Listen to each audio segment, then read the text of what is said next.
আসসালামু আলাইকুম। সবাই কেমন আছো? আমরা আল্লাহর রহমতে ভালো আছি। আজকে আমি রান্না করব বিরিয়ানি। কে আসছে আমাদের বাসায় বলো তো? কার জন্য বিরিয়ানি রান্না করছি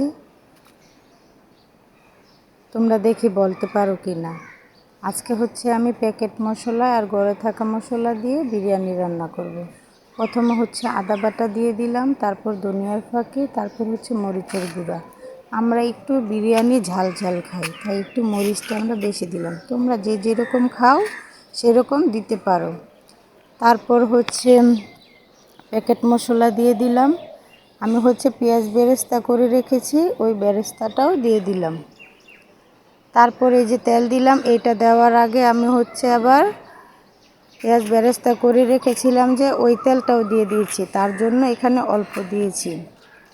তারপর আমি সবগুলা মেখে একসাথে রেস্টে রেখে দিলাম কতক্ষণ। তারপর এই যে মশলাগুলো দেখছো, এগুলো আবার আমি বেটে যতটুক পরিমাণ লাগে ততটুক আন্দাজ মতো আমি দিয়ে দিব। তারপর কিছুক্ষণ হচ্ছে আমি বসায়া নেড়ে চেড়ে দিয়ে যাওয়ার পর শিলপাটায় বেটে তারপর আমি নিয়ে আসছি। তারপর কতটুকু দিয়ে দিলাম, দিয়ে নাড়াচাড়া করে দিলাম। দেখো কালারটা কীরকম আসছে।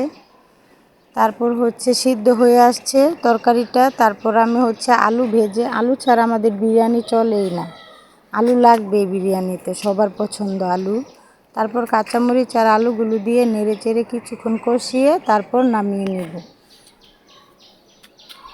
কিছুক্ষণ নাড়লেই হয়ে যাবে, বাজাতেই তো আলুটা সিদ্ধ হয়ে যায়। তারপর আমি হচ্ছে এখানে একটা পাতিলে বসাই দিলাম, বসাইয়া তেল দিয়ে পেঁয়াজটা লাল করে নিলাম। পরে দুটো তেজপাতা আর দুটো এলাচ দিয়ে নেড়ে চেড়ে চালটা দিয়ে দিলাম। চালটা কিছুক্ষণ ভাজার পর এ পর্যায়ে পানি দিয়ে দিব। পানিটা কিন্তু অবশ্যই আমি গরম করে নিই, গরম পানিটা দিলে তাড়াতাড়ি চালটা বলক আসলে তাড়াতাড়ি কমিয়ে দিলেই বিরিয়ানিটা রেডি। তারপর পানিতে হচ্ছে আমি মাংসগুলো ঢেলে দিচ্ছি, ঢেলে দিয়ে হচ্ছে আবার পাতিলাটা ধোয়া পানিটাও আমি দিয়ে দিলাম। তারপর লবণ দিয়ে দিলাম স্বাদ মতো, লবণ দিয়ে বলকটা আসলেই হচ্ছে আমি কমাই দিব। এরপর একটা নাড়া দিয়ে দিছি, দিয়ে ঢাকনা দিয়ে ঢেকে দিছি। তারপরে এই যে আরেকটা উল্টা দিয়ে দিচ্ছি, এটা হচ্ছে দুই নাম্বার উল্টানো, তারপর শেষ সিদ্ধ। তারপরে যে তোমাদের দেখাচ্ছি কীরকম হয়েছে বিরিয়ানিটা, একদম হাজির বিরিয়ানির মতো দেখা যাচ্ছে। কালারটা ওই রকম আসছে, আলুগুলো দেখো কী রকম সিদ্ধ হয়েছে, গোস্তটাও সিদ্ধ হয়েছে ভালো। তারপর আমার দাদিকে এখানে খেতে দিলাম, ওরাও সাথে খাবে।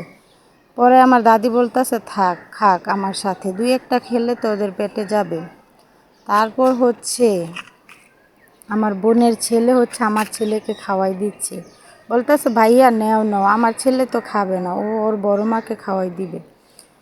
পরে ও বড় মাকে খাওয়াচ্ছে, এদিকে আবার ওকেও খাওয়াই দিচ্ছে। পরে দুই ভাই খাচ্ছে মিলেমিশে। পরে আমার ছেলে খেয়ে আবার হাততালি দিচ্ছে। আমার ভিডিওটা যদি আপনাদের ভালো লাগে অবশ্যই সাবস্ক্রাইব করবেন, লাইক শেয়ার করবেন। আপনাদের আমার ভিডিওটি ভালো লাগলে কমেন্টসে জানাবেন। আর আমার দাদির জন্য, আমার বাচ্চাদের জন্য দোয়া করবেন। আল্লাহ হাফেজ।